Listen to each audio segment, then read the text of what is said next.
Hi hello അസ്സലാമു അലൈക്കും welcome back to Thalassery kitchen time. നമ്മൾ ഇന്ന് ചെയ്യുന്നത് ഉന്നക്കായൻ്റെ റെസിപ്പിയാണ്. ഇത് പണ്ട് മുതലേ ഉള്ള ഒരു സ്നാക്കാണ്. പക്ഷേ ഇപ്പോഴും ട്രെൻഡിങ് എന്ന് പോകാത്ത രീതിയിലുള്ള ഒരു സ്നാക്ക് ആയിട്ടാട്ടോ ഇത്. അപ്പോൾ ഇതെങ്ങനെ ചെയ്യുന്നതെന്ന് നോക്കാം. പിന്നെ ഇത് പല സ്ഥലത്തും ചിലപ്പോൾ ഇതിന് പല പേരായിരിക്കും. അതേപോലെ ഉണ്ടാക്കുന്ന രീതിയിൽ ഫില്ലിങ്ങിലെല്ലാം ചേഞ്ചസ് ഉണ്ടാവും. പക്ഷെ ഞാനിപ്പോൾ കാണിക്കുന്നത് എൻ്റെ നാട്ടിൽ എങ്ങനെയാണ് ചെയ്യുന്നതെന്നാട്ടോ ഞാൻ കാണിക്കുന്നത്. അപ്പോൾ ഇത് അതിന് വേണ്ടിയിട്ട് ഞാൻ പഴം എടുത്തിട്ടുണ്ട്, 3 എടുത്തിട്ടുണ്ട്. പഴം ഇതിനെടുക്കുന്ന സമയത്ത് നല്ല പഴുത്ത പഴം എടുക്കരുത്. ഈ ഒരു രീതിയിലുള്ള ഇളം പഴുപ്പുള്ള അങ്ങനത്തെ പഴം എടുക്കാം. ആ പഴം ഇതാ ഞാൻ ജസ്റ്റ് ഒന്ന് കട്ട് ചെയ്ത് വെച്ചിട്ടുണ്ട്. ഇതാ ഇങ്ങനെ കട്ട് ചെയ്തെടുത്തിട്ടുണ്ട്. ഒരു പഴം 3 പീസാക്കിയിട്ട് കട്ട് ചെയ്തിട്ടുണ്ട്. ഇനി നമുക്കിതൊന്ന് വേവിച്ചെടുക്കണം. അപ്പം ഞാനിപ്പം വേവിച്ചെടുക്കുന്നത് നമ്മൾ ആവിച്ചെമ്പിൽ അങ്ങനെ വെച്ചിട്ടാട്ടോ വേവിച്ചെടുക്കുന്നത്. കുറച്ച് വെള്ളം ആവിച്ചെമ്പിൽ കുറച്ച് വെള്ളം എടുത്തിട്ടുണ്ട്. അതിന് മേലെ തട്ട് വെച്ച് കൊടുത്തിട്ട് ഈ പഴമെല്ലാം ആ തട്ടിൻ്റെ മേലെ നിരത്തി വെച്ച് കൊടുക്കുന്നുണ്ട്. പിന്നെ ഇത് ഇങ്ങനെ സ്റ്റീം ചെയ്തെടുക്കാണ്ട് ഒരു പാത്രത്തിൽ വെള്ളം എടുത്തിട്ട് ആ വെള്ളത്തിൽ പഴം ഇട്ടിട്ട് അങ്ങനെയും വേവിച്ചിട്ടെടുക്കും. പക്ഷേ കുറച്ച് വെള്ളം മാത്രമേ ഒഴിക്കാൻ പാടുള്ളൂ.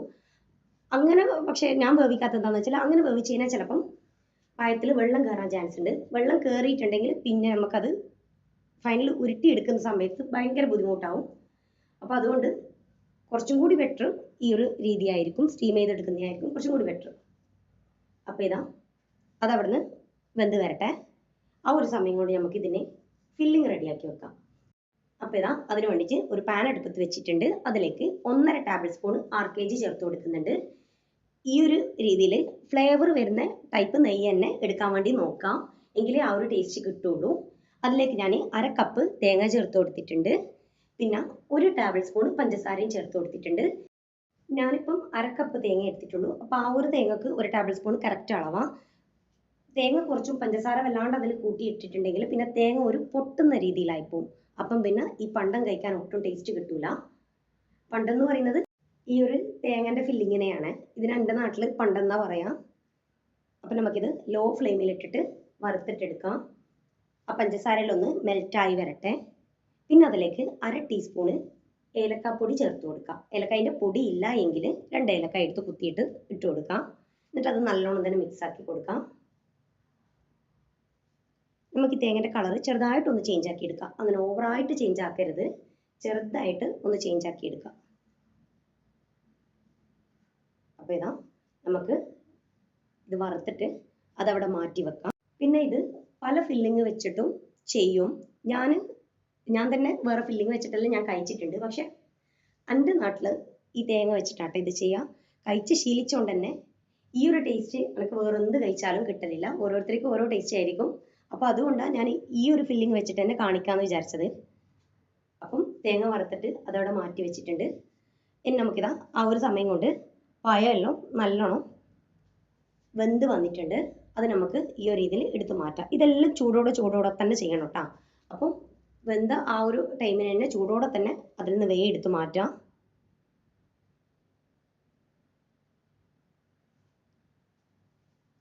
അപ്പോൾ ഇതാ ഞാനെല്ലാം എടുത്ത് മാറ്റിയിട്ടുണ്ട്.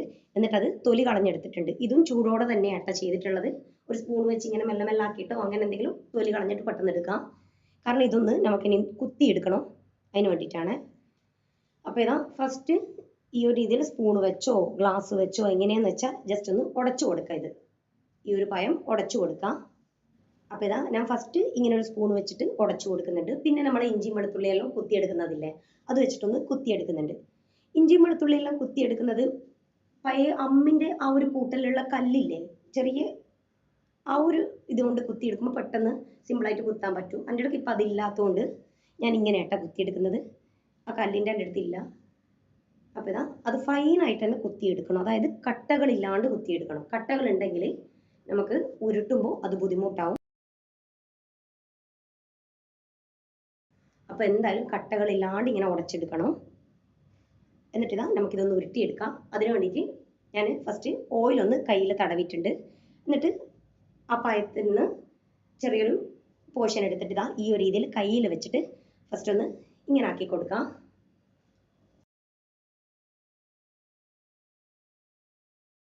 എന്നിട്ട് നമുക്കിതിലേക്ക് നമ്മൾ റെഡിയാക്കി വെച്ച ആ തേങ്ങൻ്റെ ഫില്ലിങ്, അതായത് പണ്ടം വെച്ച് കൊടുക്കാം.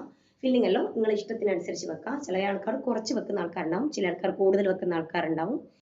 പിന്നെ ഈ ഉന്നക്കായി വലുപ്പത്തിലും വ്യത്യാസം ഉണ്ടാവും. ഞാനിപ്പം വലുപ്പത്തിലാട്ടാ ചെയ്തെടുക്കുന്നത്. എനിക്കിവിടെ ചെറിയ ക്വാണ്ടിറ്റി മതി, അപ്പം അതുകൊണ്ട് വലുപ്പത്തിൽ ചെയ്തെടുക്കുന്നുണ്ട്. അത്ര മതി. പിന്നെ ചില ആൾക്കാർ ഇത് ചെറുതായിട്ട് ചെയ്തെടുക്കും. കുറേ ആൾക്കാരുണ്ടെങ്കിൽ ചെറുതായിട്ട് ചെയ്യുന്നതായിരിക്കും കുറച്ചും കൂടി ബെറ്റർ. കുറച്ച് കൂടുതൽ ക്വാണ്ടിറ്റി കിട്ടും അന്നേരം. അപ്പോൾ ഇത് ഫില്ലിംഗ് വെച്ച ശേഷം ഈ ഒരു രീതിയിൽ വീഡിയോ കാണുന്ന രീതിയിൽ ഫസ്റ്റ് ഒന്ന് അടച്ചു കൊടുക്കാം. എന്നിട്ട് കയ്യിൽ വെച്ച് ഈ ഒരു രീതിയിൽ ഇങ്ങനെ ഉരുട്ടിയെടുക്കാം. കയ്യിൽ ഓയിൽ തടവാൻ മറന്നു പോകരുത്. ഓയിൽ തടവിയിട്ടാണ് ഇതാക്കേണ്ടത്. ഈ ഒരു രീതിയിൽ ഉരുട്ടിയെടുക്കാം. അപ്പോൾ ഈ ഒരു ഷേപ്പിലാട്ട ഉണ്ടാവാം. അപ്പം ഞാനിതാ എല്ലാം ഉരുട്ടിയെടുത്തിട്ടുണ്ട്. ഇനി നമുക്കിതൊന്ന് പൊരിച്ചിട്ടെടുക്കാം.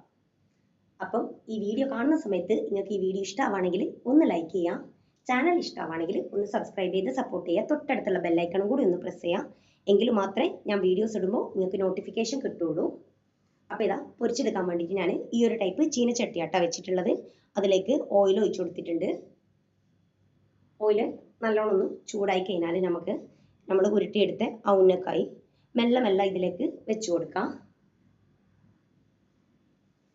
ഞാനിപ്പം ഒരു 4 എണ്ണം ഇട്ടിട്ട് അങ്ങനെയാട്ടാ പൊരിച്ചെടുക്കുന്നത്. അപ്പം നിങ്ങൾ എടുക്കുന്ന ചീനച്ചട്ടിൻ്റെ വലുപ്പത്തിനനുസരിച്ചിട്ട് ഇട്ട് കൊടുക്കാം.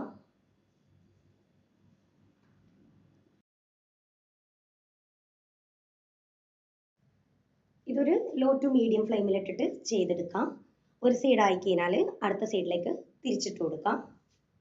അങ്ങനെ നമുക്ക് 2 സൈഡും പൊരിച്ചിട്ടെടുക്കാം.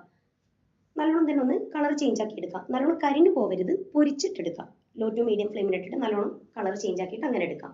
അപ്പോൾ നമ്മളെ ഉന്നക്കായി റെഡി ആയിട്ടുണ്ട്. ഇതെന്തായാലും എല്ലാവരും ഒന്ന് ട്രൈ ചെയ്ത് നോക്കാം, ഫീഡ്ബാക്ക് പറയാം. പിന്നെ ഈ വീഡിയോ ഹെൽപ്പ് ആവും എന്നുള്ളവർക്കൊന്ന് ഷെയർ ചെയ്ത് കൊടുക്കാം. അപ്പോൾ ഇൻഷാ അല്ലാഹ് വേറെ വീഡിയോ ആയിട്ട് കാണാം.